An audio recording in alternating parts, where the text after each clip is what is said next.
오늘도 마찬가지로 비트코인은 말짱하지만은 알트코인들은 작살이 나고 있는 가운데 인사를 드려보고 있는 크립토바토입니다. 주말인데도 불구하고 이런저런 들을 만한 소식들이 있었습니다. 지금부터 하나둘씩 살펴보도록 하겠습니다. 첫 번째로는 또 트럼프 대통령에 관한 것입니다. 도널드 트럼프 대통령 같은 경우는 당선 전에도 전쟁은 반드시 멈춰야 된다, 반전에 대한 의사를 확고히 했었는데요. 본인이 당선되게 되면 러시아 우크라이나 전쟁 멈추겠다, 그리고 또한 중동 전쟁도 멈추겠다라고 단언을 한 바가 있었습니다. 저도 이런 부분 때문에 트럼프가 꼭 당선이 되기를 바랬었는데요. 트럼프 대통령 같은 경우는 얼마 전 스위스 세계경제 포럼에서 다시 한번 우크라이나 러시아 전쟁을 빨리 중단시키겠다라고 발언을 했었는데요. 그랬었던 트럼프가 이번에 공식적으로다가 미국의 우크라이나에 대한 군사 지원을 중단했다라고 밝혔습니다. 한편 러시아 같은 경우도 트럼프가 당선이 되었기 때문에 해당 전쟁에 대해서 휴전 협상을 할 용의가 있다라고 밝혔었는데요. 물론 협상 과정이 순탄치는 않겠습니다만 그래도 일단 조만간에 전쟁이 끝날 수 있을 것인지 기대를 해볼 수가 있겠습니다. 최소한 확전은 되지 않겠죠.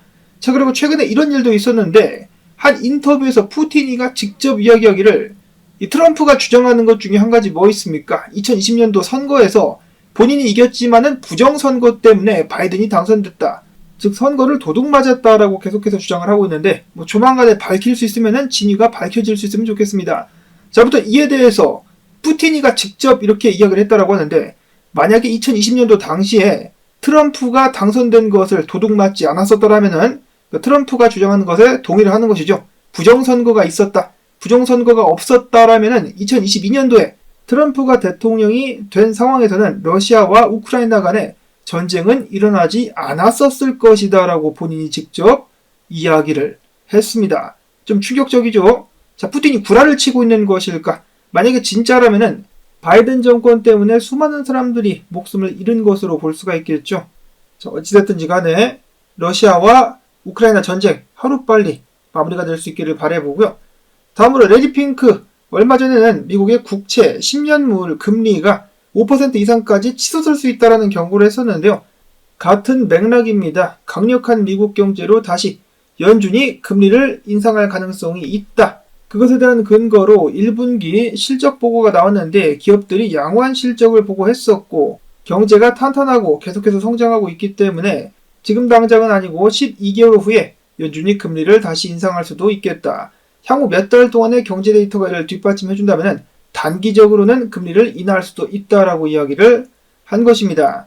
기업들의 실적 보고 특히 대형 은행들이 실적 호조를 기록했다는 소식이 나오기도 했었는데요. 그 반면에 지금 정리해고 관련된 소식들도 계속해서 꾸준히 나오고 있습니다. 노동시장이 그닥 상황이 좋지 않다는 것인데, 과연 연준은 이런 상황에서 금리를 어떻게 할 것인가? 트럼프 같은 경우는 계속해서 내리라고 압박을 하고 있는데 다음 주, 이제 이번 주죠. 이번 주 그들의 결정 지켜보도록 하겠습니다. 그 다음에 어제 암호화폐 커뮤니티를 깜짝 놀라게 만든 소식이 또 나왔었습니다. 블랙록과 나스닥이 무엇을 요청했느냐? SEC에 블랙록 IBIT 현물 비트코인 ETF 현물 환매 허용 규칙 변경안을 제출을 한 것입니다. 이게 무엇이냐면은 간단하게 비트코인 현물 ETF IBIT를 들고 있는 사람들은 해당 ETF에서 비트코인을 출금을 할 수 있게 해주는 그런 방식이라고 볼 수가 있겠습니다. 즉 블랙록의 현물 ETF 보유자들은 이거를 팔아가지고 현금을 돌려받는 것이 아니라 비트코인을 그냥 자기 지갑으로 출금을 할 수 있게 된다는 것이죠. 물론 SEC가 허용을 해줘야겠습니다만은 허용하지 않을 이유가 없을 것 같습니다. 블룸버그의 제임스 세이파트 분석가 역시 SEC가 해당 변경안을 승인할 가능성이 굉장히 높다라고 밝혔는데요. 다만 구체적인 승인 시기는 알기 어렵다라고 이야기를 했습니다. 최근 SEC의 행보를 보시면은 당연히 암호화폐 보호적이다라는 것을 알 수가 있겠는데요. 조만간에 해당 변경안 승인됐다라는 소식이 나오게 될 것 같고, 또한 최근에 SEC가 게리 겐세이가 떠나자마자 실행했던 것 뭐가 있습니까? 은행들로 하여금 비트코인 수탁을 못하게 막았었던 SAB 121을 철회를 시킨 것인데요. 마이클 셀러 및 다른 전문가들 같은 경우는 이러한 소식이 오히려 비트코인 전략적 비축자산 소식보다 더욱더 긍정적인 것이다라고 평가를 하기도 했었습니다. 암호화폐 기업 X3의 창업자는 해당 결정은 미국의 준비금, 비트코인 준비금보다 더욱더 가격 상승에 중요한 촉매제다라고 밝혔었고, 투르베 창업자 같은 경우는 이제 은행들이 본격적으로 비트코인을 보유하기 시작하게 될 것이다. 마이클 셀러 역시 이제 은행들이 비트코인을 수탁할 수 있다면서 큰 시장의 변화를 기대를 하고 있었습니다. 그리고 트럼프 정권의 암호화폐 및 AI 책임자 데이비드 sak스 같은 경우는 최근 인터뷰에서 이렇게 밝혔는데요. 암호화폐 업계가 지난 수년 동안, 정말 저도 기억이 나는데 수년 동안 미국 내에서 암호화폐 규제 명확성에 대해서 좀 제대로 해달라고 정말 간절하게 외쳤었으나 이를 미국 민주당 및 조 바이든은 무시를 해왔었는데요. 이 때문에 혁신이 미국 외에 해외로 유출이 되었었고, 미국은 이 미래 기술을 잃을 뻔했었으나 트럼프 대통령은 미국이 암호화폐 수도가 되어야 된다고 선언을 했기 때문에 그렇게 될 것이다. 조만간에 제대로 된 규제의 명확성이 나오게 될 것이다 라고 이야기를 했습니다. 더 이상은 40년, 50년 된 하위 테스트인지 거위 테스트인지 그거에 연연하지 않아도 된다는 것이죠. 40년, 50년 전에는 핸드폰은 고사하고 인터넷도 없었을 텐데, 그리고 뭐 컴퓨터도 보급조차 되지 않았었던 그런 시기에 나왔었던 하위 테스트를 암호화폐 어거지로 적용을 하고 있으니 뭐 제대로 돌아가겠습니까? 누가 봐도 정말 어리석고 멍청한 그런 짓을 계속해서 해왔는데 이제는 멈춰야만 된다. 자, 그리고 비트코인 현물 ETF 어제 자금 유입이 있었습니다. 5억 1,700만 달러 중에 블랙록에서 1억 5,500만 달러, 피델리티에서 1억 8,600만 달러 상당의 자금 유입이 있었고요. 자, 그 다음으로는 비트코인 지지자들과 XRP 지지자들 간의 갈등의 골이 깊어지고 있다는 소식 이어지고 있습니다.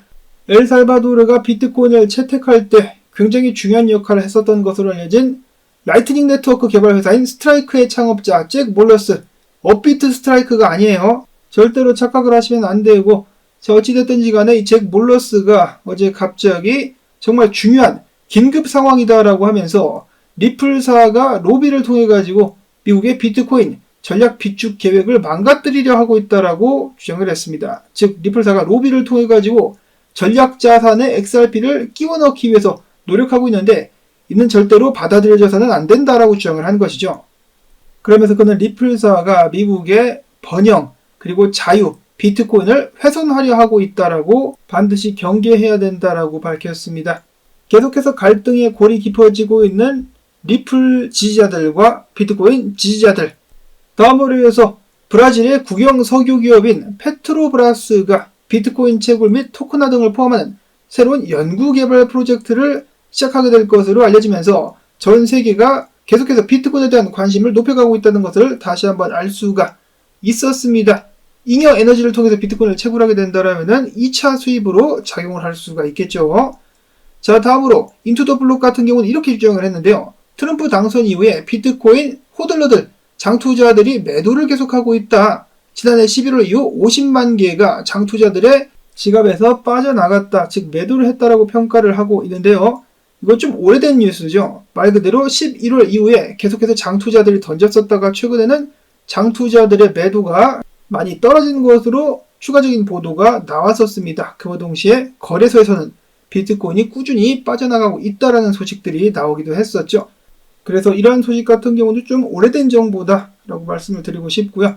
다음으로 비트코인 같은 경우 10만 4천 달러대가 분기점이 될 수가 있겠다. 10만 4천 달러 아래로 내려가게 된다면 추가 하락이 나오게 되면서 9만 8천에서 9만 9천 달러대까지 떨어질 수가 있겠으나 상승을 하게 된다면 저항 10만 8천 달러를 다시 맞닥뜨리게 될 것이다라고 암호화폐 옵션 전문 분석업체 그릭스.라이브에서는 밝혔습니다. 자, 그러나 꽤 우리 선생 같은 경우는 이렇게 이야기를 하고 있는데요. 비트코인 10만 달러만 잘 유지를 해준다면 얼마든지 조만간에 전고를 갱신할 가능성이 높다. 알트코인 때문에 투자자들이 울상이긴 하지만 비트코인 자체는 지금 모습이 굉장히 좋다라고 이야기를 했었고, 데이브드 웨이브 분석가 같은 경우는 비트코인이 수렴을 이어가고 있는 가운데 조만간에 위든 아래든 방향성이 나오게 될 것이다 라고 예측을 했습니다. 자, 여기서 이런 상황에서 만약에 비트코인 가격이 아래로 가면은 알트코인은 어떻게 되겠습니까? 이야, 상상조차 하기 싫습니다. 내 돈 내놔 이 자식들아. 포트폴리오가 완전히 녹아버리게 되겠죠. 그렇기 때문에 비트가 최소한 상승해 줄 수 있기를 꼭 바라야겠습니다. 다음으로는 이더리움 현물 ETF 성적인데요. 마찬가지로 자금 유입이 있었습니다. 920만 달러 유입이 있었고 블랙락으로부터는 유출 및 유입이 없었습니다. 다음으로 해서는 도지, 미국의 정부 효율부 부서에서 블록체인을 본격적으로 활용하기 위해서 수장인 일론 머스크가 여러 블록체인 회사들과 미팅을 가졌었다는 소식이 나왔었습니다. 일각에서는 이를 두고 정부 기관들이 허튼 데다가 예산을 낭비하지 않는 것인지 그런 것을 블록체인에 전부 다 기록해가지고 확인을 하려는 것이다 라는 예측이 나오기도 했었는데요. 그도 그럴 수밖에 없는 것이 굉장히 많은 세금들이 한국도 마찬가지지만 미국에서도 새 나가고 있습니다. 펜타곤 같은 경우는 2조 달러 이상이 어디로 갔는지 오리무중 그 행방을 알 수 없다는 소식이 몇 년 전에 나오면서 큰 논란이 되기도 했었는데요. 그만큼 지금 헤쳐먹는 인간들이 많다는 것을 알 수가 있겠습니다. 이런 것을 미연에 방지하기 위해서라도 블록체인을 활용하면 정말 좋긴 하겠다. 다음으로는 코인쉐어스가 라이트코인 현물 ETF를 신청을 했는데요. 라이트코인 최근의 모습이 나쁘지 않습니다. 보시면은 컵앤핸들을 그리고 있는데 비트코인이 받쳐주게 된다면 추가적인 상승 나올 수 있지 않겠느냐. 근데 만약에 비트코인이 지지부진하면은 지루한 횡보가 마찬가지로 이어질 수가 있겠죠. 자, 라이트코인 고대 코인 중에 하나인데 살아나나요? 근데 찰릴이 뭐하고 있습니까? 라이트코인의 창업자 찰릴이 소식을 들어본 지 굉장히 오래된 것 같습니다. 다음으로는 월드코인, 월드체인이 체인링크 CCIP를 도입했다는 소식이 나왔습니다. 자, 체인링크 계속해서 기술 활용 면에서는 굉장히 높은 성과들을 이어가고 있지만은 가격은 지지부진하다. 조만간에 그래도 한 35달러까지 쏴줄 수 있지 않겠느냐라는 희망회로 돌고 있었다라는데 과연 알트코인들에게도 봄날은 올 수 있을 것인가? 알트코인들만 생각하면 너무너무 춥습니다. 따뜻한 찐빵이라도 하나 전해주고 싶습니다. 알트코인 겨울이 빨리 끝날 수 있기를 바라보면서 나온 정보들 여러분들께 도움되셨다면 주말에도 수고했다라는 의미에서 주말 광주 때 부탁을 드립니다.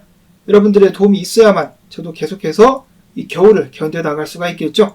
자, 그리고 5일 연휴가 시작이 됐죠. 암호화폐도 좋지만은 가족들과 행복한 시간들 꼭 보내실 수 있기를 바라고 저 같은 경우는 주말 근방부터 해가지고 저번 주에 말씀을 드렸다시피 며칠 영상을 쉬게 될 것 같습니다.